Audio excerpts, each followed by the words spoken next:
Hey, what's going on, Guardians? My name is The Black Link, and it's Friday, March 8th, 2019, the very first Friday, the very first Xursday of the season of the Drifter. And you know what that means? We're going to be covering the items in the inventory of the Agent of the Nine. Xur actually saw some changes this time around with Season 6. He's actually capable of selling Forsaken exotics now, so we're going to take some time to jump into his inventory and see what he's got. Additionally, when you log on to the game, we get a nice little preview of what's coming next week in Destiny. When you load up today, you'll get a tooltip that says the Season of the Drifter continues with new content for annual pass players.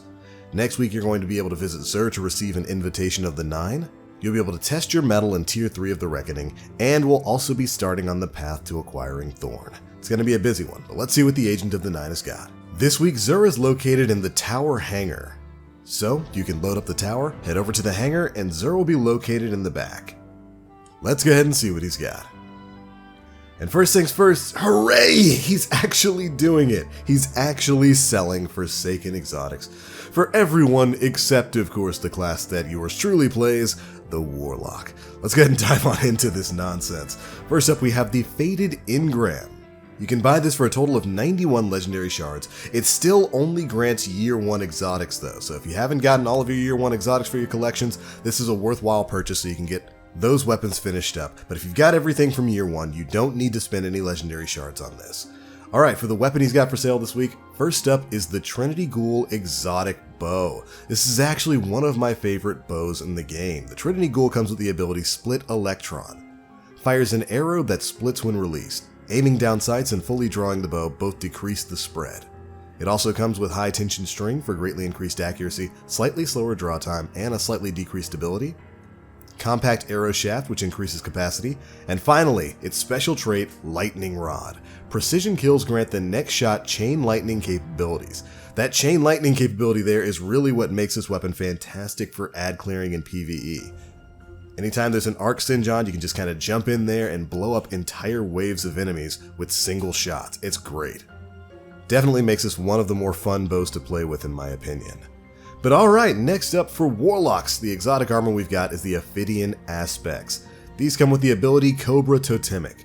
Weapons ready and reload very quickly. Melee range is also extended.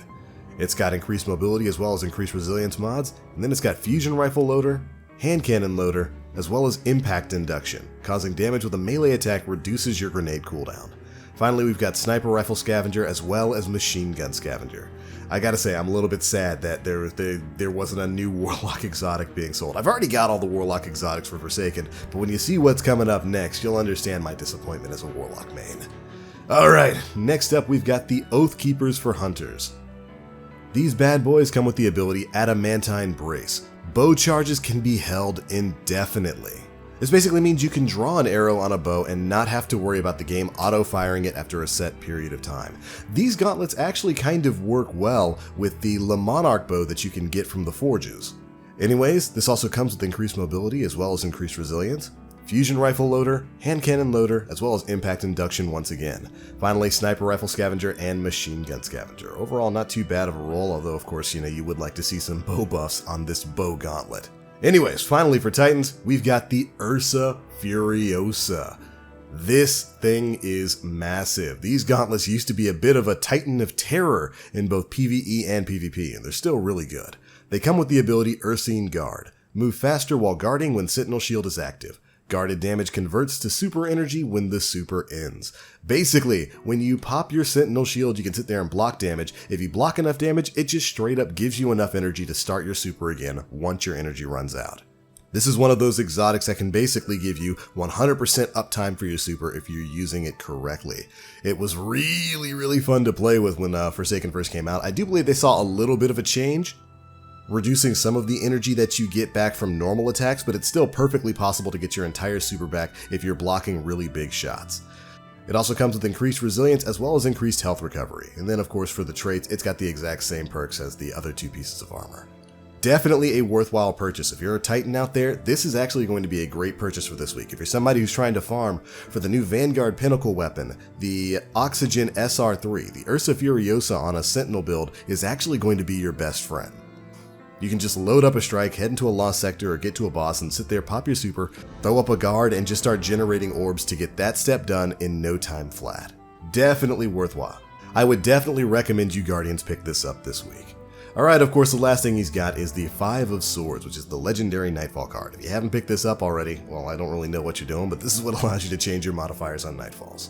But alright, there we go, Guardians. That is pretty much it for Xur's inventory this time around. This is the first Xursday of the Season of the Drifter, and he's already shafting my Warlock bros out there. But still, Oathkeeper, Ursa Furiosa, definitely worthwhile purchases if you haven't gotten them already. I know me personally, I never got the Ursa, so I am picking those up right now. But that's pretty much all he's got, and that is going to be it for this video. Thank you, Guardians, so much for tuning in. Do remember, next week, Xur is going to be starting off the quest for the Invitations of the Nine, which of course we will be covering right here on the channel, so make sure you're staying tuned.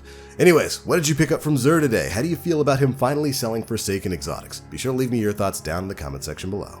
But I'm out for now. Thanks so much for watching, and as always, I am the Black Link. You Guardians stay frosty, and I hope you all have a wonderful weekend.